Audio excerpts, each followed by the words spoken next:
आगे बढ़ेंगे। आज की एक और बड़ी खबर देखिए, भारत में लाउड स्पीकर से अजान एक बड़ा धार्मिक मुद्दा है और इस पर लगातार विवाद होते रहते हैं। ताजा विवाद दरअसल कर्नाटक में बीजेपी नेता के.एस. ईश्वरप्पा के एक बयान को लेकर हो गया। बीजेपी नेता ईश्वरप्पा ने कहा है कि लाउड स्पीकर से अजान से उन्हें सिरदर्द होता है। लाउड स्पीकर पर जारी लाउड पॉलिटिक्स को समझने से पहले हम आपसे एक सवाल भी कुछ करना चाहते हैं कि आखिर धर्म के नाम पर ध्वनि प्रदूषण आखिर कब तक? क्या लाउड स्पीकर के बिना इबादत अधूरी होती है? एक तरफ भारत में हम जहां इस पर सवाल अभी तक बहस कर रहे हैं, वहीं दूसरी ओर एक और तस्वीर आज आपके लिए हम लेकर आए हैं। इस्लामिक देश सऊदी अरब, सुनेंगे हैरान रह जाएंगे, सऊदी अरब ने रमजान के मौके पर लाउड स्पीकर से अजान पर पाबंदी लगा दी है। जी हां, मैं फिर से रिपीट करूंगा, रमजान के मौके पर सऊदी अरब ने लाउड स्पीकर पर पाबंदी लगा दी है। लाउड स्पीकर से अजान पर पाबंदी लगा दी है सऊदी अरब ने। अब ये उन लोगों को आईना दिखाने की कोशिश है जो ये मानते हैं कि ये धर्म का अभिन्न अंग है। लाउड स्पीकर से अजान जो है वो धर्म का अभिन्न अंग है। अजान जो है या इबादत बिना लाउड स्पीकर के हो नहीं सकती है। जो लोग ऐसा सोचते हैं ना, वो शायद सऊदी अरब का फैसला या तो उन्हें नजर नहीं आता और ना ही लाउड स्पीकर पर सुप्रीम कोर्ट के फैसले को वो लोग समझना चाहते हैं। देखिए, लाउड स्पीकर की जिद पर अड़ी ये जो लोग हैं वो ध्वनि प्रदूषण की बजाय लाउड स्पीकर से धार्मिक ध्रुवीकरण करने में उनकी ज्यादा दिलचस्पी रहती है। एक तरफ भारत, समझिएगा इस पूरी खबर को, भारत आज भी लाउड स्पीकर से अजान पर विवाद जारी रहता है। कुछ लोग हैं जो इसका विरोध करते हैं कि नहीं, लाउड स्पीकर बहुत जरूरी है, उसके बिना अजान नहीं हो पाएगी। हमारे यहां पर लोग हैं। वहीं दूसरी ओर सऊदी अरब रमजान के दौरान लाउड स्पीकर पर रोक लगा रहा है। सवाल यह कि भाई ऐसे में क्या भारत को सऊदी अरब से सीखने की जरूरत नहीं है? आज इस सवाल पर हम बात करेंगे, लेकिन जो हमने शुरुआत में, जिसकी हमने सबसे पहले चर्चा की थी, लाउड स्पीकर पर जो ताजा विवाद हुआ है, आज हम इसकी बात क्यों कर रहे हैं? क्योंकि महाराष्ट्र और यूपी के बाद अब कर्नाटक में लाउड स्पीकर से अजान को लेकर संग्राम छिड़ गया है। अब अजान से सिरदर्द वाली सियासत शुरू हो गई है। दरअसल सुनिएगा बड़ी खबर, कर्नाटक में बीजेपी नेता के.एस. ईश्वरप्पा ने लाउड स्पीकर से अजान पर सवाल उठाते हुए कहा है कि अजान की आवाज से उन्हें सिरदर्द होता है। मंगलुरु में बीजेपी नेता के.एस. ईश्वरप्पा ने कहा है कि इसमें कोई संदेह नहीं है कि यह जल्द ही समाप्त हो जाएगा। वैसे ये दो तस्वीरें इस वक्त आपके सामने है और क्योंकि सुप्रीम कोर्ट का फैसला आना है, ये आज नहीं तो कल आ ही जाएगा और ये खत्म हो जाएगा। ईश्वरप्पा ने कहा कि प्रधानमंत्री नरेंद्र मोदी सभी धर्मों का सम्मान करने के लिए कहते हैं और करते हैं, लेकिन मुझे पूछना चाहिए कि क्या अल्लाह केवल तभी सुन सकता है जब आप माइक पर चिल्लाते हैं? आइए सबसे पहले आपको बयान सुना देते हैं के.एस. ईश्वरप्पा ने आखिर लाउड स्पीकर से अजान पर कहा क्या है, सुनिए पूरा। मैं जहां भी जाता हूं ये मेरे लिए सरदर्द होता है। इसमें कोई संदेह नहीं है कि यह जल्द ही समाप्त हो जाएगा, क्योंकि सुप्रीम कोर्ट का फैसला है। पीएम मोदी ने सभी धर्मों का सम्मान करने के लिए कहा, लेकिन मुझे पूछना चाहिए कि क्या अल्लाह केवल तभी सुनता है जब आप माइक्रोफोन पर चिल्लाते हैं? देखिए, बीजेपी के नेता ईश्वरप्पा अजान से सिरदर्द की बात कर रहे हैं कि अजान से उनका सिरदर्द होता है। वो चाहते हैं कि भाई लाउड स्पीकर से अजान पर पाबंदी लग जानी चाहिए, लेकिन के.एस. ईश्वरप्पा के इस बयान पर विवाद शुरू हो गया है। लाउड स्पीकर पर पाबंदी को सही ठहराने की बजाय इस पर सियासत शुरू हो चुकी है। सुन लीजिए एक बार। खूबसूरत देश है। इस देश में आरती और अजान की आवाज से किसी का सिरदर्द नहीं होता। दरअसल भाजपा के नेताओं को जो संभावित हार दिख रही है, जो 40% कमीशन की वजह से लोगों में गुस्सा है और जो इंटरनल सर्वे है बीजेपी का जिसमें क्लियर मेजॉरिटी कांग्रेस को मिल रही है, उसकी वजह से सर में दर्द हो रहा है और नींद उड़ गई है। तो हमने तो अभी तक ये सुना था कि जब अजान होती है तो शैतान भागता है या शैतान को तकलीफ होती है। तो ये बीजेपी विधायक को उसके सर में दर्द हो रहा है, तो मैं उनसे मशवरा दूंगा कि आपके सर का दर्द का इलाज नमाज में है। आप अजान सुनने के बाद नमाज पढ़ने जाया कीजिए, तो आपके सर का दर्द का इलाज बिल्कुल ठीक हो जाएगा। देखिए, सवाल है कि क्या बिना लाउड स्पीकर अजान नहीं हो सकती? क्या लाउड स्पीकर से अजान इस्लाम का अभिन्न अंग है? ये लोग जो मानते हैं उनको सऊदी अरब ने, हम फिर से कह रहे हैं, सऊदी अरब ने आईना दिखाने की कोशिश की है। एक बड़ा वर्ग जो मानता है कि लाउड स्पीकर बहुत जरूरी है, जो लाउड स्पीकर से अजान के लिए अड़ा हुआ है। सऊदी अरब एक इस्लामिक देश है और इस्लाम में इबादत के लिहाज से दो सबसे पवित्र शहर मक्का और मदीना भी सऊदी अरब में ही है। रमजान 22 या 23 मार्च से शुरू होने वाला है और रमजान से पहले सऊदी अरब सरकार की इस्लामिक मिनिस्ट्री ने गाइडलाइन जारी कर दी है। यहां पे कह रहे हैं कि इस्लाम खतरे में आ जाएगा, लाउड स्पीकर बहुत जरूरी है। लेकिन सऊदी जो इस्लाम का सबसे बड़ा केंद्र है, उसने क्या गाइडलाइन जारी की है वो सुनेंगे, आप हैरान हो जाएंगे। इसमें रमजान के मौके पर लाउड स्पीकर से नमाज पर पाबंदी लगा दी गई है। लाउड स्पीकर नहीं। रमजान के दौरान सऊदी अरब की गाइडलाइन के मुताबिक मस्जिदों में लाउड स्पीकर नहीं बजेगा। ये सऊदी अरब में गाइडलाइन है, मतलब इंडिया में तो हो ही नहीं सकता ये सब। मतलब अगर नियम भी है तब भी नहीं माना जाएगा। लेकिन मस्जिदों में लाउड स्पीकर नहीं। सऊदी अरब कोई भी व्यक्ति नमाज का सोशल मीडिया या टीवी पर प्रसारण नहीं करेगा। सऊदी अरब जब तक रमजान चलेगा तब तक मस्जिदों में इफ्तार नहीं, और इफ्तार आयोजन के लिए चंदा जुटाने पर भी पाबंदी। सऊदी अरब। सवाल है ना भाई, आपके जहन में भी आ रहा होगा सवाल यह कि भारत में लाउड स्पीकर के मजहबी ठेकेदारों को सऊदी अरब का फैसला क्या गले उतरेगा? सऊदी अरब इस्लाम का सबसे बड़ा केंद्र है भाई, मक्का मदीना पवित्र वहां पर, और इस्लाम के सिद्धांत पर चलने वाले सऊदी अरब में अब लाउड स्पीकर पर पाबंदी लगाई जा सकती है, तो भारत में क्यों नहीं?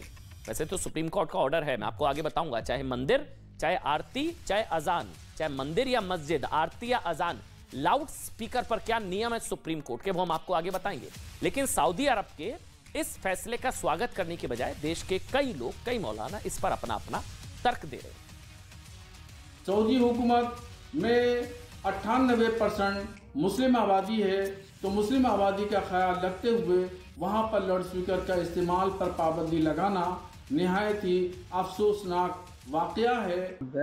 जो पाबंदियाँ लगाई गई हैं वहाँ की हुकूमत जाने समझे, उसमें वो बेहतर समझती है, क्या उसमें बेहतराई है। लाउड स्पीकर में अजान देने के लिए पाबंदी अगर लगाई है तो गलत लगाई है।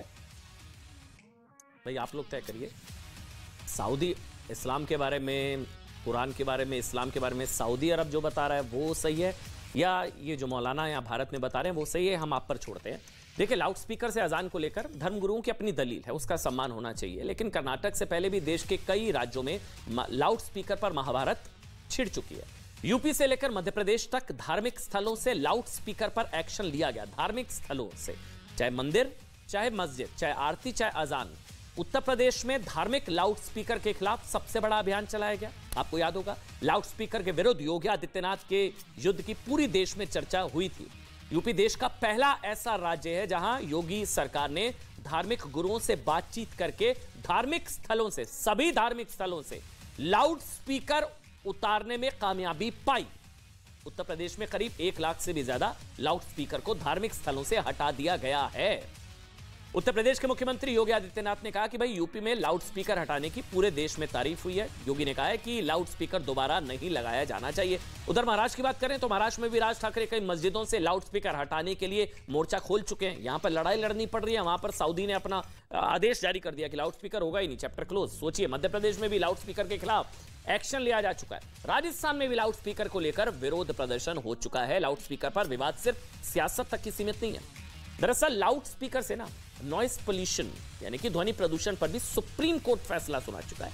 ध्वनि प्रदूषण पर सुप्रीम कोर्ट 18 जुलाई 2005 को अहम फैसला सुनाते हुए कहा था, हर व्यक्ति को शांति से जीने का अधिकार है और यह अधिकार जीवन के मौलिक अधिकार का हिस्सा है।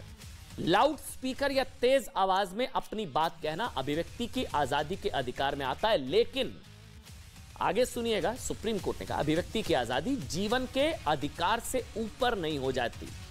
यानी कि freedom of speech and expression जो है वो राइट टू लाइफ से बड़ा नहीं है। अभिव्यक्ति की आजादी जीवन के अधिकार से ऊपर नहीं हो जाती। सुप्रीम कोर्ट ने किसी भी सार्वजनिक स्थल पर रात 10 बजे से सुबह 6 बजे तक शोर करने वाले उपकरणों लाउड स्पीकर पर पाबंदी लगाई हुई है।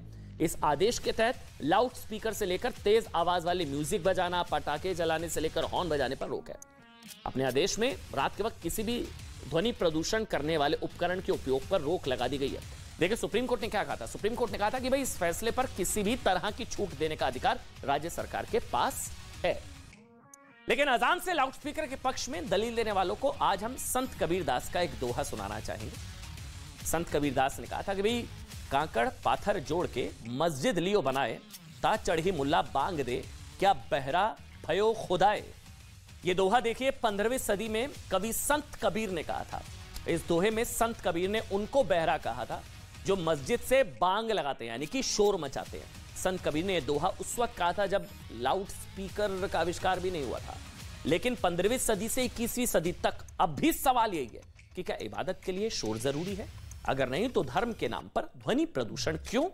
सवाल यह है कि जब सऊदी अरब में, सऊदी में मस्जिदों में लगे लाउड स्पीकर की ऊंची आवाज पर प्रतिबंध लग सकता है, जब मक्का मदीना में अजान की आवाज कम की जा सकती है, जब हदीस में कहा गया कि नमाज या इबादत करते वक्त अपनी आवाज दूसरों से ऊंची नहीं करनी चाहिए, जब भारत का कानून कहता है कि सार्वजनिक स्थल पर लाउड स्पीकर मनमाने ढंग से नहीं बजाया जा सकता, चाहे मंदिर, चाहे आरती, चाहे अजान, जब इलाहाबाद हाईकोर्ट कह चुका है कि लाउड स्पीकर से अजान इस्लाम का अभिन्न अंग, धार्मिक हिस्सा नहीं है, तो फिर ऊंची आवाज में शोर मचाकर, ध्वनि प्रदूषण फैलाकर ऑडियो फुल वाली इबादत की आखिर जिद क्यों?